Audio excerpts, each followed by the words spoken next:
Syukuri apa adanya. Oh iya. Kalau lagu saya lain, ini perlu dipopulerkan. Gimana? Ada istri Perbarui ilmu Islam kamu bersama Religion di tv1news.com dan TV1 Connect. Assalamualaikum warahmatullahi wabarakatuh. Waalaikumsalam warahmatullahi wabarakatuh. Gimana kabarnya ibu-ibu? Alhamdulillah. Bapak-bapak sehat? Mudah-mudahan pemirsa di rumah juga semuanya sehat. Semangat sahurnya. Apapun makanan dan minumannya, mudah-mudahan jadi berkah buat kita semua. Ya, yang penting niatnya, mudah-mudahan puasa kita juga nikmat, nggak kesusahan, nggak kehausan, nggak kelaparan. Pokoknya nyaman kita dalam menjalankan ibadah puasa. Amin, amin ya rabbal alamin. Pemirsa, hari ini, pagi hari ini, kita ditakdirkan untuk bisa kembali berkumpul bersama di indahnya Ramadan. Dan saya hari ini kembali ditakdirkan untuk berkumpul bersama orang-orang soleh dan juga ahli-ahli surga. Salah satunya di kiri saya ada sahabat saya, ada Mas Rey Syahreza. Assalamualaikum. Sehat, Mas Rey? Alhamdulillah. Alhamdulillah. Langsung dari Bandung. Luar biasa. Keluarga sehat ya. Alhamdulillah. Dan juga masih ada Ustadz Abdul Somad. Pak Ustadz, Assalamualaikum. Sehat. Alhamdulillah. Barakallah. Dan juga ada Ustadz Dasat Latif. Pak Ustadz, apa kareba? Alhamdulillah. Alhamdulillah. Makasih bos. Makasih bos. Apa kareba itu apa kabar bahasa Makassar? Baji. Nah, tapi saya terancam di sini sebab semua yang ada di samping saya orang gagah. Masya Allah. Oke nih, pemirsa. Dari tadi saya ngomongin takdir. Ini akan kita bahas pada pagi hari ini tentang takdir nih, Mas Rey. Ya. Ini ngomongin masalah takdir. Kita setiap manusia punya takdirnya masing-masing. Termasuk Mas Rey, Mas Rey yang dulu seorang musisi, sekarang menjadi seorang, kalau di mata saya, seorang yang soleh Amin, banget, amin, gitu. ya Allah, amin. Katakanlah hijrah gitu ya Mas. Menurut Mas Rey sendiri, ini takdir yang seperti apa sih yang dikasih oleh Allah Subhanahu Wa Taala? Dulu musisi bergelimang harta lah katakan gitu, nama yang begitu harumnya. Sekarang yang dekat sama Allah, gimana nih? Ya, kalau posisi itu saya ngerasa itu takdir ya. Allah jadikan saya ditakdirkan sebagai musisi dulu gitu kan, berproses sebagai musisi. Tapi saya nggak merasa kalau kejahilan yang saya buat dulu sebelum hijrah itu takdir Allah. Itu semata-mata hawa nafsu yang saya ikutin aja. Dan mungkin juga termasuk di dalamnya godaan setan juga. Nah, begitupun dengan takdir, dengan proses hijrah, ini pun mungkin takdir Allah Subhanahu Wa Taala. Tapi yang saya rasain, ini pun proses perjuangan kita untuk menjemput hidayah yang telah Allah beri. Gitu. Karena begitu saya hijrah itu, saya bertanya juga, kok saya dikasih hidayah ya? Kenapa nggak teman-teman saya yang baik-baik gitu? Kok saya yang jahil begini dikasih hidayah Allah? Nah, ketika itu Ustadz, saya berpikir, saya ingat gitu, ibu itu kalau waktu saya kecil itu kalau sholat maghrib ke isya itu nyambung, dia nggak berdiri. Jadi sholat isya itu wudunya sholat maghrib, duduk zikir, wirid, baca Quran, doa. Itu saya yakin pasti salah satunya doa untuk anaknya kan.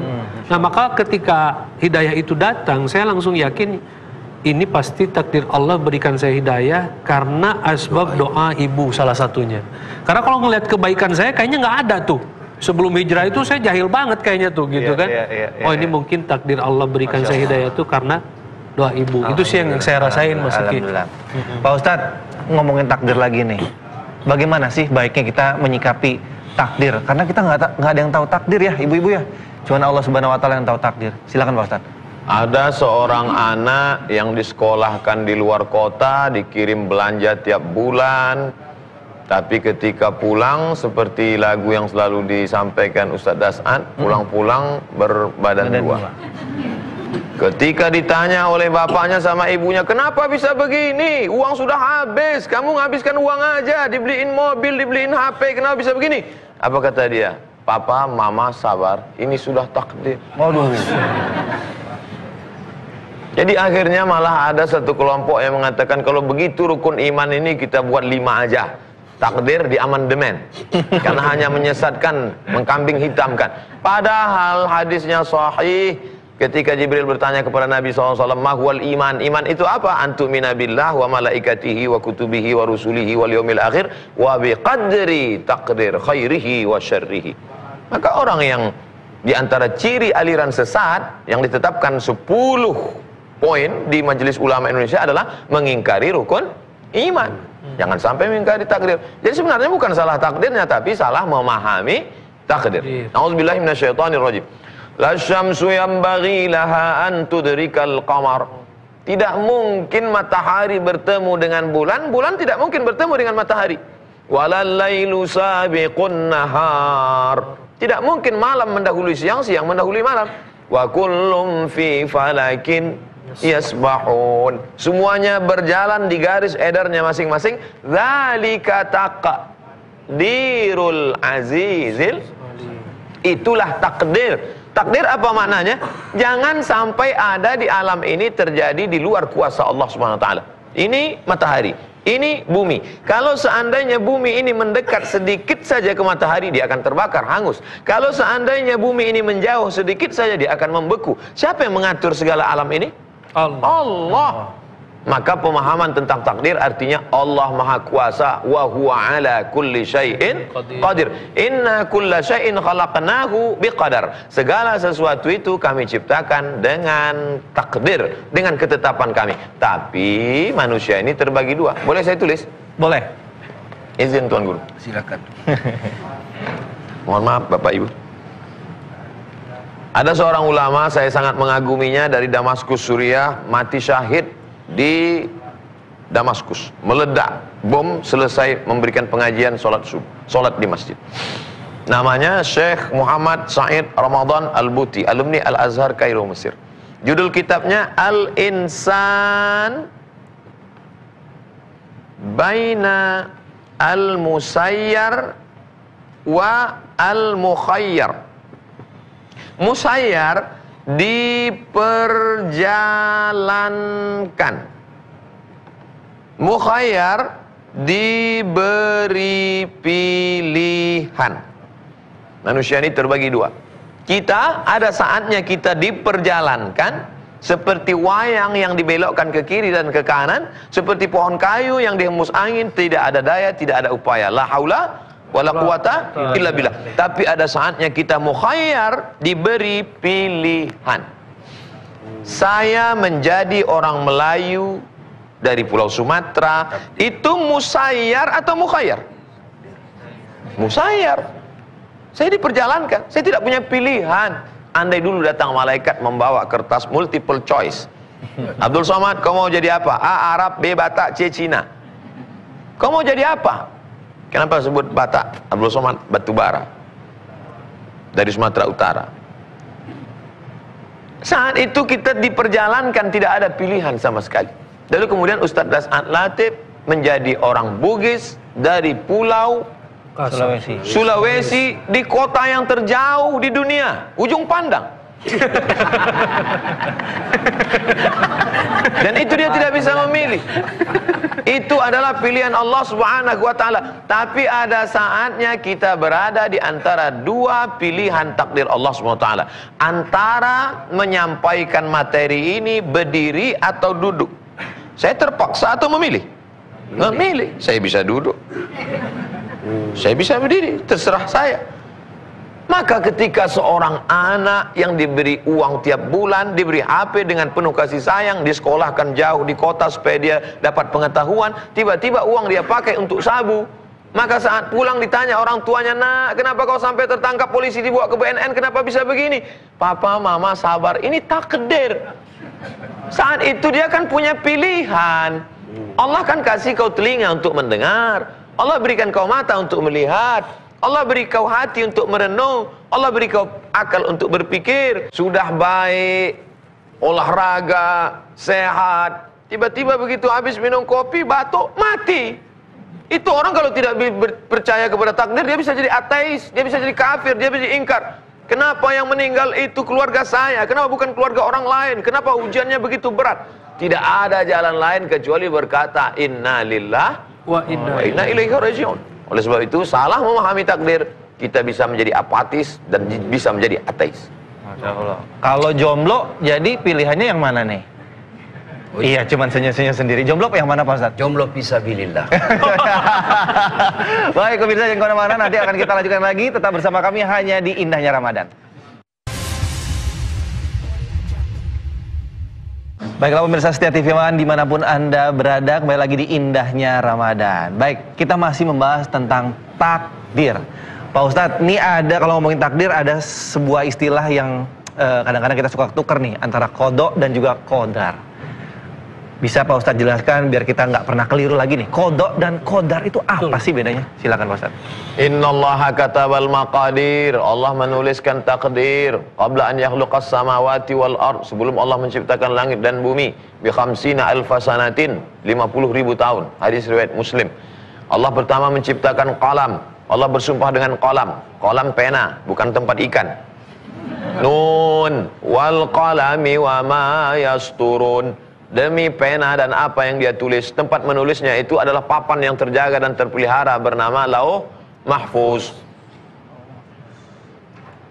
Ya qalam, wahai qalam, tulis. Lalu qalam pun menulis. Sebenarnya Allah ingin mengajarkan kepada kita bahwa segala yang terjadi di alam ini tidak ada yang di luar kendali dan kuasa Allah. Kalau ada yang mengatakan bahwa yang terjadi di alam semesta ini di luar kendali dan kuasa Allah, berarti dia syirik. Berarti ada kekuasaan lain di luar kuasa Allah. Di dalam kantor ini tidak ada yang berkuasa kecuali saya. Apapun yang bergerak di sini kekuasaan saya, kata seorang direktur. Kalau ada yang lain, berarti ada dua direktur.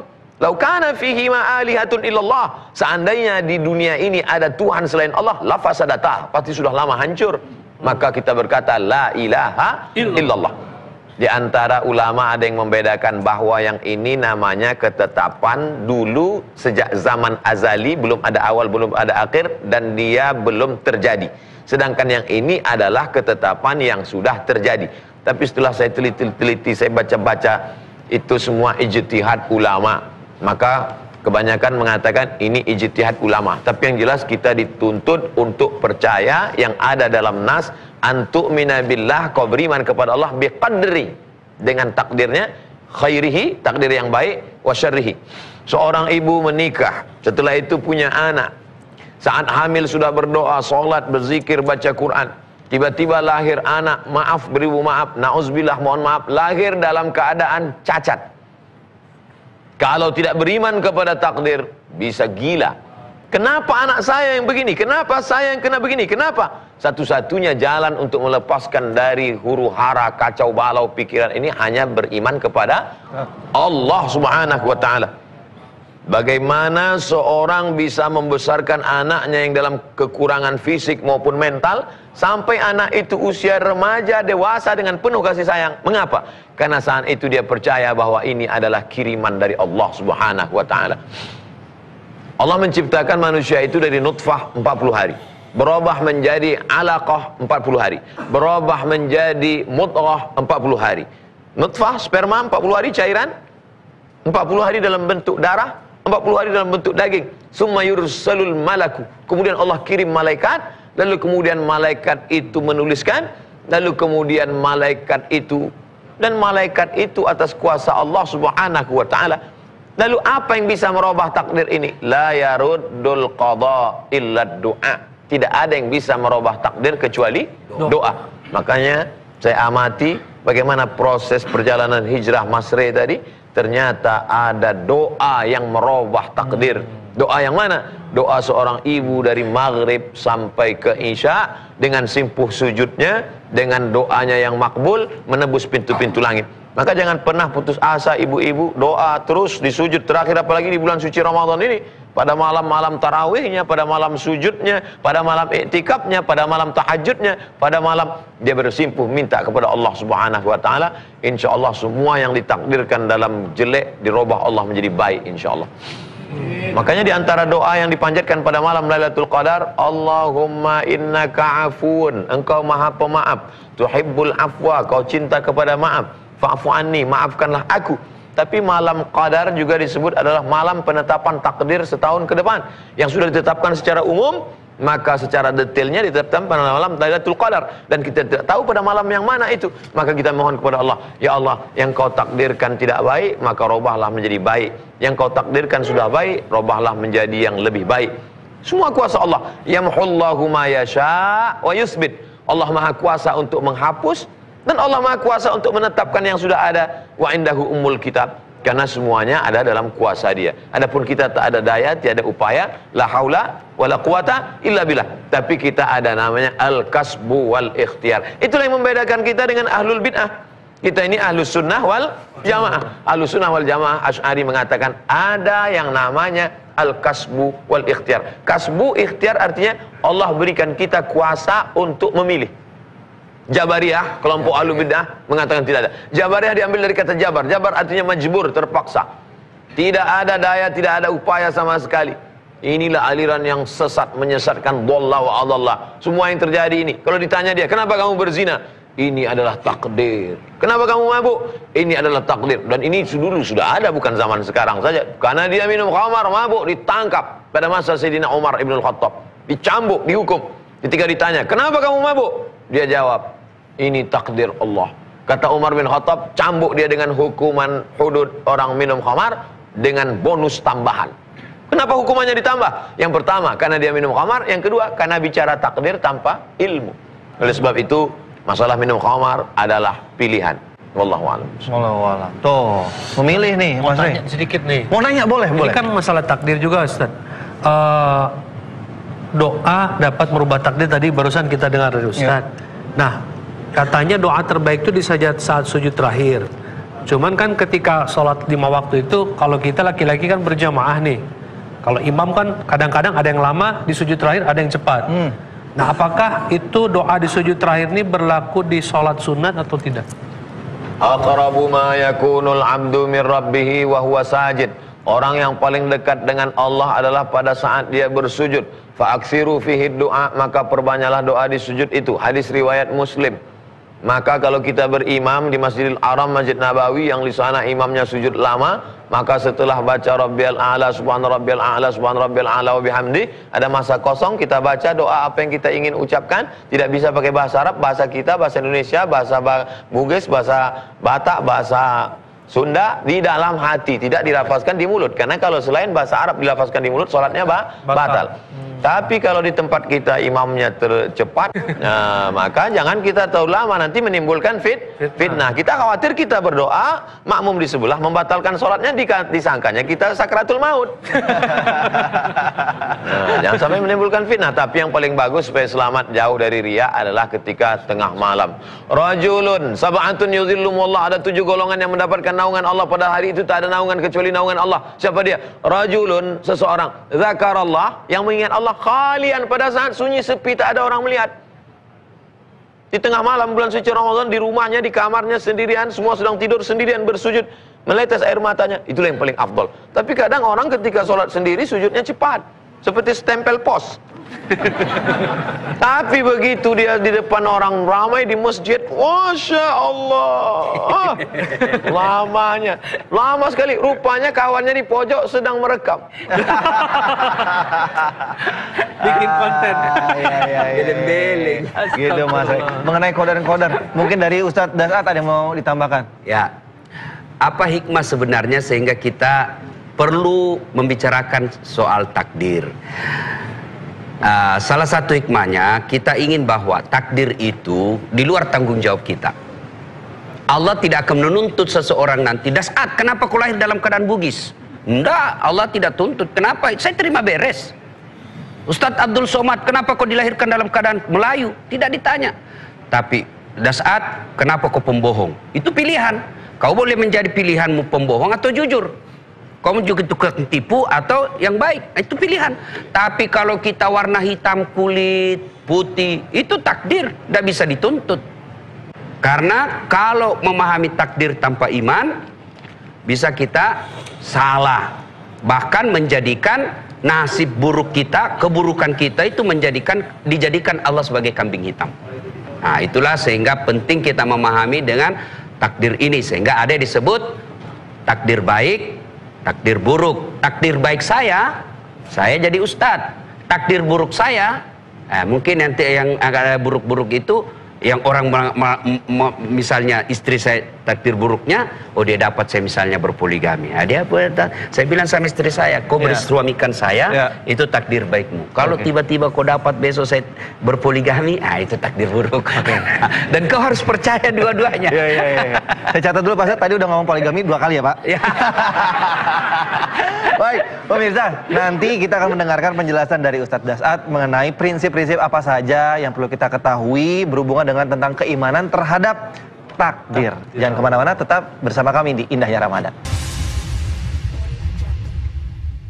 Baik pemirsa TV One dimanapun Anda berada, kembali lagi di Indahnya Ramadan yang akan menemani santap sahur Anda pagi hari ini. Ya, kita masih membicarakan atau tema kita kali ini adalah takdir. Nah, tadi sudah kita sampaikan atau sounding di segmen sebelumnya, kita akan mendengarkan penjelasan dari Ustadz Das'ad tentang prinsip-prinsip apa aja nih Pak Ustadz yang perlu kita ketahui tentang keimanan terhadap takdir yang sedang kita bahas. Silakan Pak Ustadz. Terima kasih. Membicarakan takdir, kunci ikhlas. Kalau kita punya sifat ikhlas dalam menerima takdir Allah, maka hidup kita akan bahagia. Kapan dia tidak ikhlas menerima keputusan yang Allah berikan dalam hidupnya, maka dia akan sengsara. Ya, misal Allah takdirkan saya, tubuh saya kecil, hidung pesek. Ya, kalau saya ikhlas, maka saya akan tenang. Inilah yang terbaik buat saya. Tapi kalau saya tidak ikhlas, maka saya akan operasi plastik. Buat putih seperti Korea. Ya, maka saya akan cari habis duit, sengsara perasaan, belum lagi kalau ada efek jeleknya. Menjadi rusak saya punya yang tadi. Jadi seperti ibu-ibu kan sekarang ada yang dibelah-belah dahunya, hidungnya dikasih pancu, putih betul mukanya, hitam lehernya, tambah bulu, lusung pipi, Pak Ustadz, lusung pipi. Itu semua ini membuat dia tidak tentram hidupnya. Maka bicara tentang takdir ini tidak boleh dilepaskan dari keikhlasan. Itulah sebabnya Nabi jelaskan, semua perkara umatku ini baik. Kalau dia kaya, bersyukur, baik buat mereka. Kalau dia miskin, lalu bersabar, baik buat mereka. Ibu-ibu tiba-tiba sudah berupaya, anaknya lulus, sama saya. Saya dulu kan cita-cita jadi tentara. Begitu tes fisik, tidak lulus. Kenapa? Ceper. Ya, teman saya lulus. Dia jadi sekarang reserse, polisi, pakai baret merah. Saya lulus jadi ustadz, pakai baret putih. Tapi alhamdulillah dengan baret putih yang saya pakai, mulai baret hitam sampai baret merah, saya ceramai semua. Nah, ini ikhlas. Saya lagi daftar kedokteran. Waktu itu saya daftar kedokteran. Saya juara umum di sekolah saya tamat SMA. Jurusan saya fisika 1. Kemudian saya sholat tahajud 40 malam berturut-turut. Saya nasar puasa 7 hari. Ibu bapak saya doakan saya. Dalam sholat Ramadan saya berdoa setiap malam Lailatul Qadar. Begitu tes, lihat pengumuman, tidak ada nama saya. Saya protes kepada Allah. Ya Allah, kenapa kau lahirkan saya dalam seperti ini? Apa rugimu kalau jadi Tuhan saya jadi dokter? Saya berdebat dengan Allah dalam doa saya. Ternyata saya tahu hikmahnya karena saya lulus di Sospol. Lulus di Sospol. Pilihan ketiga. Saya tahu kenapa ketika saya pulang kuliah terjadi tabrakan dekat kampus saya, berceceran darah di jalan. Dia yang tabrakan, saya yang pingsan. Kenapa? Saya turun tolong dia. Saya lihat darah, saya yang pingsan. Ternyata sampai sekarang saya tidak bisa lihat darah. Lihat di video saja, kalau lihat oleh darah berkunang-kunang, rasa saya mau muntah, mau pingsan. Allah seolah-olah ingin berkata kepada saya, Das'ad, bagaimana kamu jadi dokter? Kok tidak bisa lihat darah, Mas Bro? Itu takdir. Akhirnya saya jadi ustadz. Subhanallah, dengan jadi ustadz saya bisa jadi mengobati orang. Apa yang sembuhkan bukan fisiknya, bukan bisulnya, tapi apa yang saya obati? Perasaannya yang lagi galau, hatinya yang lagi sengsara. Dan saya telepon temanku yang jadi dokter sebelum Ramadan, Lebaran kemarin. Dok, kau pulang Lebaran? Kenapa? Enggak Ustadz. Kenapa? Mahal tiket, 60 juta bisa sampai saya satu keluarga PP. Mana kita pegawai negeri bisa PP tiap tahun 60. Saya bilang, untung saya tidak jadi dokter. Untung saya jadi ustadz. Nggak pernah pusing soal tiket. Kenapa? Bukan saya yang beli. Hebatnya lagi, pergi tidak bawa uang, pulang bawa uang. Maka ikhlas menerima takdir.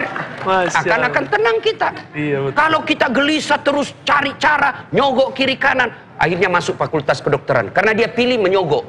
Sampai di dalam, bingung dia lihat hadapi pelajarannya. Tidak bisa stres setiap malam. Tidak bisa daya tahan tubuhnya. Ikatannya juga jelek. Akhirnya apa? Dia makan narkoba supaya dia bisa bertahan. Akhirnya makin jauh dari rahmat Allah. Akhirnya jadi dokter abal-abal. Karena tidak di luar kemampuannya. Itulah sehingga kunci prinsip memahami takdir ini adalah ikhlas dalam menerima. Masya Allah. Ya? Pak Ustadz, ini saya jadi ingat pertanyaan istri saya di rumah. Pernah kepikiran ingin merubah bentuk fisiknya setelah dia punya anak. Ini mungkin sering terjadi nih sama ibu-ibu setelah punya anak. Dulunya kurus istri saya, sekarang agak gemuk gitu. Saya bilang nggak boleh merubah takdir dari pemberian dari Allah Subhanahu Wa Taala. Terus dia balas, dibilang gini, kan mengembalikan ke bentuk semula. Alasannya seperti itu. Yang benar gimana Pak Ustadz? Nah, Ustadz, silakan Ustadz. Saya takut kalau soal istri. Sebentar. Saya suruh telepon istri saya dulu. Nih nonton TV One nih, ya biar dikasih tahu jawabannya. Nah, ayo Pak Ustadz. Hadis diriwayatkan sahabat Nabi Abdullah ibnu Mas'ud radhiyallahu anhu. La'anallahul washimat. Allah melaknat yang membuat tato. Wal mutashimat, minta buatin tato. Wal mutanammisat, yang mencabut apa nih? Bulu mata. Alis. Mencabut, membuang, menghapus, mengotak-atik. Wal mutafallijat, gigi, memotong gigi atau mengotak-atik gigi.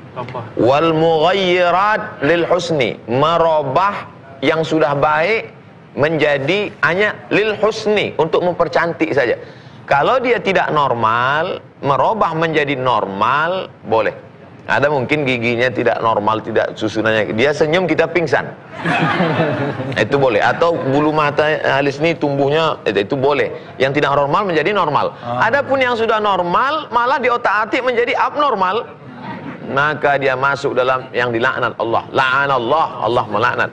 Makna laknat artinya ba'idun 'anir rahmah, jauh dari rahmat Allah Subhanahu wa taala. Perempuan setelah melahirkan kemudian maaf tubuhnya melar, maka dia cukup dengan puasa sunat Senin Kamis.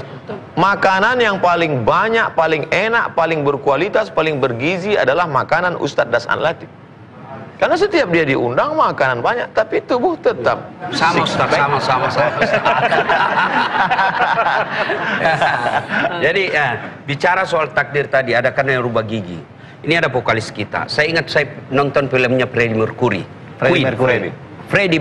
Queen. Karena pernah ditanya sama jurnalis, kenapa kau tidak mengubah, memperbaiki gigimu? Apa jawabannya? Justru gigi ini yang membuat saya lebih bagus suara saya. Itu. Iya, katanya jadi rongganya bisa jadi kalau ya. dia rubah masuk ke dalam, suaranya jadi cempreng. Jadi rumusnya adalah ikhlas dan bersangka baik. Sangka baik. Tiba-tiba dapat Ada lagunya nggak tuh Ustaz? Banyak lagunya tapi agak susah sebab mulut saya mulut bugis Ustaz. Jadi nggak boleh ya Pak Ustadz ya merubah-merubah. Syukuri apa adanya. Oh iya. Kalau saya lagu saya start lain itu. Kalau lagu saya lain, ini perlu dipopulerkan. Gimana? Ada istri senang. Pak, catat Pak, 4 kali. Ada istri senang, gak ada istri senang. Istri 1, 2, 3, 4 senang. La ilaha illallah, la ilaha illallah, la ilaha illallah. Masya Allah. Ini ibu terancam. Ibu-ibu terancam. Mas Rey, Siap-siap menerima takdir buruk. Saya sudah diizinkan sama istri. Diizinkan pergi dari rumah. Mas Rey, ini masalah merubah juga tadi tuh. Mungkin ada tanggapan, ini dunia kita sangat akrab banget nih. Merubah takdir. Merubah takdir ya. Saya sih nggak berusaha merubah takdir, tapi alhamdulillah setelah mendengar penjelasan Ustadz tadi, saya makin yakin bahwa doa itu dapat merubah takdir. Selama ini sih kadang masih ada keraguan Ustadz, ketika doa benernya doa dikabul nggak nih sama Allah. Tapi alhamdulillah setelah beberapa pengalaman iman dan penjelasan Ustadz itu semakin mendukung, semakin membuat saya yakin bahwa doa ini senjata yang paling kuat. Ya, itu doa ini termasuk faktor yang paling mendukung gitu setelah mendengar penjelasan dan Apa yang kita tambahan lagi. Setelah berdoa, sangka baik. Sangka Jangan baik. pernah sangka buruk. Sangka baik kepada Allah. Semua yang Allah berikan itu yang terbaik buat kita. Insya Allah. Belajar dari pengalaman hidup. Makin Allah kasih kita cobaan ini, pasti Allah pasti tahu ini mampu kita pikul. Bersangka Masya baik. Allah. Tidak ada bahagia bagi orang yang sangka buruk. Baik, kita tahan dulu cerita-ceritanya. Nanti kita akan kembali ke segmen berikutnya. Berikutnya kita akan persilakan kepada jamaah yang di sini untuk bertanya kepada guru-guru kita dan akan langsung dijawab di sini ya supaya jelas. Jangan kemana-mana, tetap bersama kami di Indahnya Ramadan.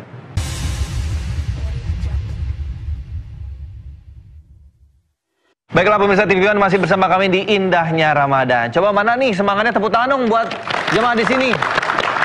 Harus semangat ya, sahur-sahur ngantuk-ngantuk harus semangat biar berkah puasanya. Baik, sekarang kita akan berikan kesempatan untuk jamaah, untuk Anda semua yang ada di sini bertanya kepada Pak Ustadz. Monggo silakan buat ibu-ibu dulu, ladies first. Iya, ibu-ibu silakan. Assalamualaikum warahmatullahi wabarakatuh. Waalaikumsalam. Nama saya Halimah Lubis dari Majlis Taklim El Pawas Jakarta. Ingin menanyakan bagaimana menyikapi takdir dengan ikhlas. Saya akan tanyakan ke Ustadz Sa'ad At-Tatib. Terima kasih. Wassalamualaikum warahmatullahi wabarakatuh. Baik, kita simpan dulu ya pertanyaannya. Pertanyaannya bagaimana caranya menerima takdir dengan ikhlas. Tadi disebutkan juga ya, tapi ternyata emang nggak gampang untuk bisa ikhlas. Ilmu yang paling susah dikuasai adalah ilmu ikhlas katanya. Kita simpan dulu pertanyaannya. Silakan untuk bapak-bapak yang mau bertanya. Monggo, yang mana? Ya. Warahmatullahi wabarakatuh. Waalaikumsalam. Nama saya Ahmad Mahrudin dari Masjid Al-Muhajirin Depok 2. Pak Ustadz, saya mau bertanya tentang ini tabir Ramadan. Apabila kita sudah melaksanakan sahur terus ketiduran, tidak meniat puasa. Ketika kita bangun sudah jam 6. Apakah kita niat Ramadan, niat puasa? Apa gimana itu? Mohon penjelasannya, terima kasih. Oke, siap. Terima kasih. Teknis nih ya pertanyaan kedua. Baik, kita mulai dulu menjawab yang pertama, ikhlas takdir itu seperti apa sih Pak Ustadz Das'ad? Dari tadi sebutkan harus ikhlas menerima takdir. Ibu, ikhlas itu ada di akal atau di hati? Hati. Yang membolak-balikkan hati itu siapa? Allah. Maka cara yang terbaik adalah takarruf ilallah. Dekatkan diri kepada Allah. Bagaimana mendekatkan diri kepada Allah? Salah satu diantaranya adalah doa. Ramadan ini salah satu namanya adalah bulan dikabulkannya doa-doa manusia. Maka untuk melatih keikhlasan itu, urusan hati, ibu harus banyak berdoa. Dan doa itu tidak harus bahasa Arab. Doa itu bahasa gaulnya curhat. Ibu nih apa penyakitnya? Misalnya ketahuan suaminya kawin lagi nih.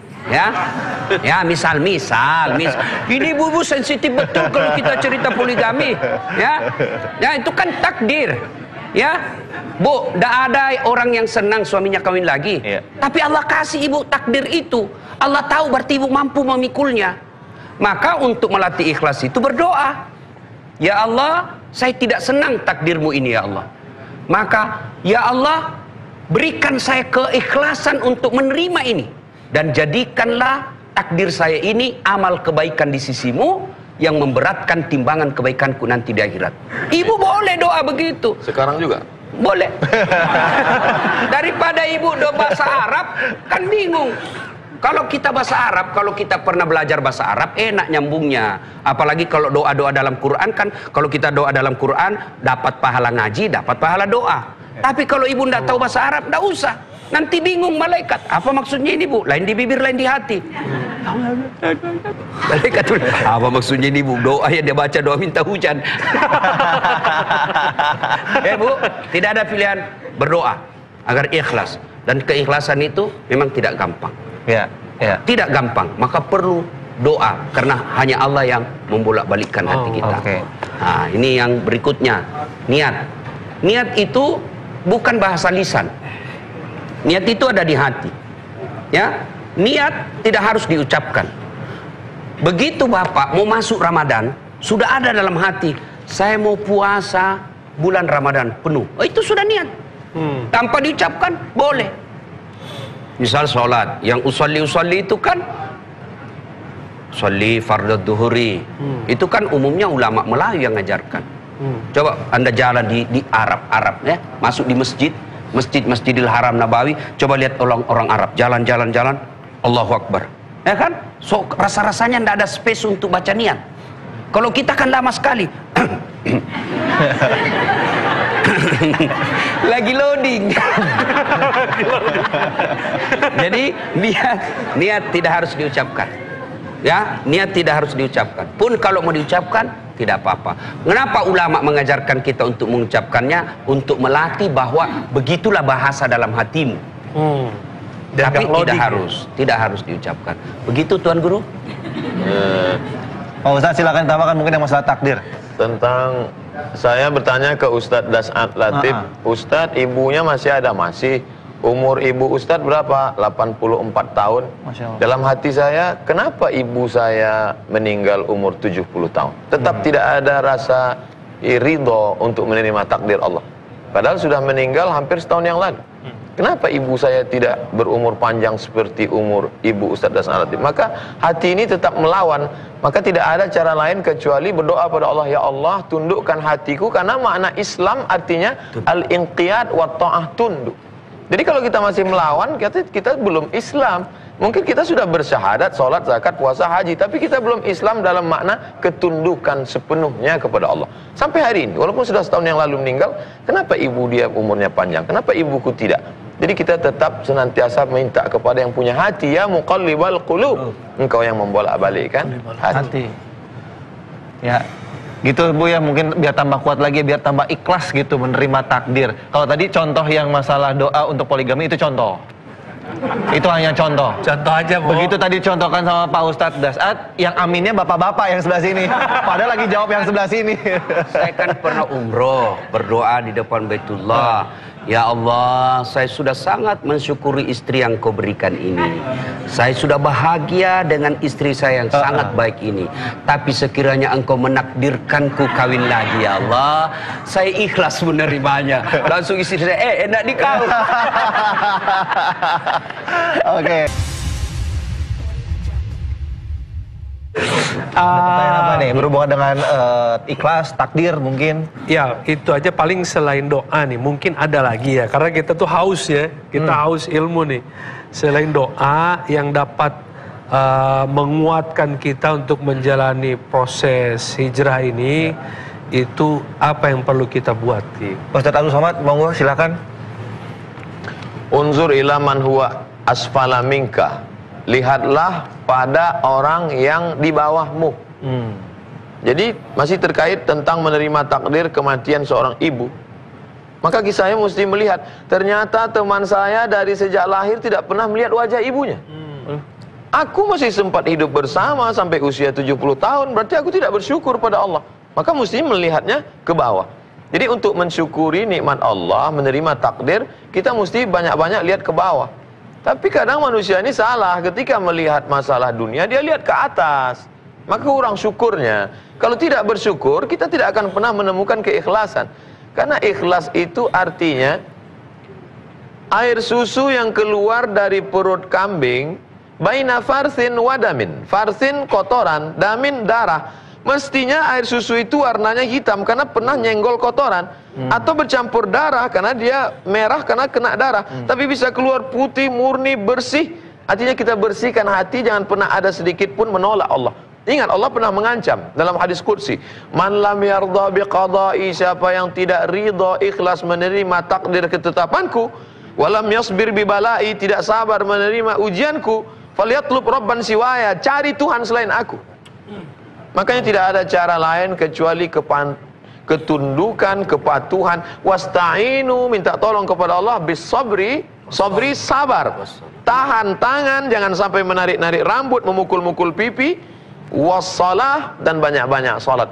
Makanya ketika Sayyidina Abdullah bin Abbas sedang naik kuda, naik unta, pelan, tiba-tiba dari belakang datang adiknya mengejar, datang jamaah, datang sahabat mengejar dengan kuda yang kencang, memberitahu, wahai Abdullah bin Abbas, saudaramu gugur di medan perang. Dia langsung turun ke bawah, berwudu dan sholat. Untuk apa? Minta tolong kepada Allah, bahwa sebenarnya ini yang kuterima ini kecil, tidak ada apa-apanya, karena aku bersandar kepada Engkau yang maha besar. Allahu Akbar. Serahkan semuanya, inna salati wa nusuki wa mahyaya wa mamati lillahi rabbil alamin. At-tahiyatul Mubarakatuh salawatu thayyibatu lillah. Jurus ini tidak hanya berlaku ketika menerima kematian, termasuk juga menerima kabar ketika suami menikah lagi. Yang terakhirnya ya. Senang sekali. Itu punchline sekali ya. Senang sekali dapat dukungan. Waduh, luar biasa. Allahu Akbar. Gitu Mas Rey. Emang di rumah belum ikhlas? Hah? Yang di rumah? Saya udah dipersilakan sama istri. Persilakan. Persilakan pergi dari rumah. Nah, tambahan dikit lagi. Ramadan ini yang paling kita kejar itu kan ada malam yang lebih mulia dari 1000 bulan, yaitu Lailatul Qadar. Lailah malam qadar perubahan. Maka pada malam itu berdoalah ya untuk memperbaiki. Pada malam itu semua Allah punya kuasa untuk mengubah. Misal 2021 Das'at Latif wafat. Tapi pada malam itu saya berdoa, ya Allah panjangkan umurku supaya saya bisa menghajikan orang lebih banyak. Ya Allah panjangkan umurku agar saya bisa membahagiakan orang tua saya. Allah kabulkan doa saya. Ini baik, ini Das'at. Dia berdoa bukan mau poligami. Dia berdoa supaya orang banyak haji.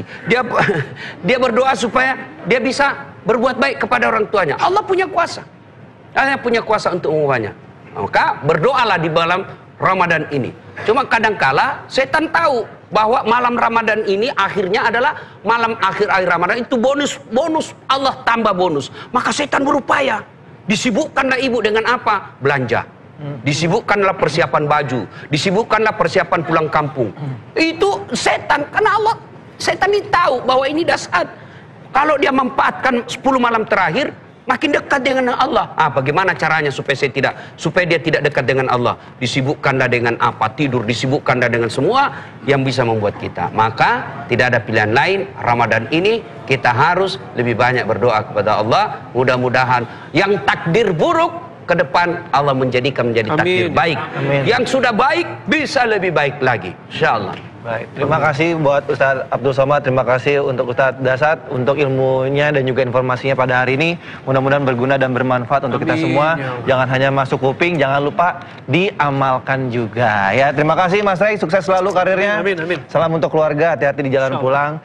Dan untuk menutup perjumpaan kita pada pagi hari ini, seperti biasa kita akan mendengarkan doa dari Ustadz Abdul Somad. Pak Ustadz, silakan. A'udzubillahi minasyaitonirrajim. Bismillahirrahmanirrahim. Alhamdulillahirabbil alamin. Wassalatu wassalamu ala asyrafil anbiya wal mursalin sayyidina wa maulana Muhammadin wa ala alihi wa sahbihi ajma'in. Allahumma ja'alna radina liqada'ik, jadikan kami orang-orang yang ridha, tulus, ikhlas, bersih hati menerima segala ketetapan-Mu ya Allah. Jadikan kami orang-orang yang senantiasa berhusnuzan kepadamu sebagaimana Kau sabdakan dalam hadis qudsi, ana inda dhanni 'abdi bi, aku menurut prasangka hambaku kepadaku. Ya Allah, kalau Kau takdirkan dalam tulisan Lauhil Mahfuz kami menjadi baik, jadikan ketetapan untuk diri kami ya Allah. Amin. Kalau dalam tulisan itu ada sesuatu yang tidak baik bagi kami, maka robahlah menjadi sesuatu yang baik ya Allah. Hasbunallah wa ni'mal wakil, ni'mal maula wa ni'man nasir. Engkaulah sebaik-baik penolong, la haula wa la quwata illa billah, tiada daya, tiada upaya hanya kecuali Engkau tempat kami berserah diri. Rabbana 'alaika tawakkalna, kepada Engkau kami bertawakal, wa ilaika anabna, kepada Engkau kami kembali, wa ilaika masir, kepada Engkau kami semua akan menghadap. Maka jadikan kami orang-orang yang menghadap-Mu dalam keadaan Kau ridai ya Allah. Rabbana atina fid dunya hasanah wa fil akhirati hasanah wa qina adzabannar. Wa sallallahu ala sayyidina wa maulana wa syafi'ina wa dzukhrina Muhammad wa ala alihi wa sahbihi wasallam walhamdulillahi rabbil alamin.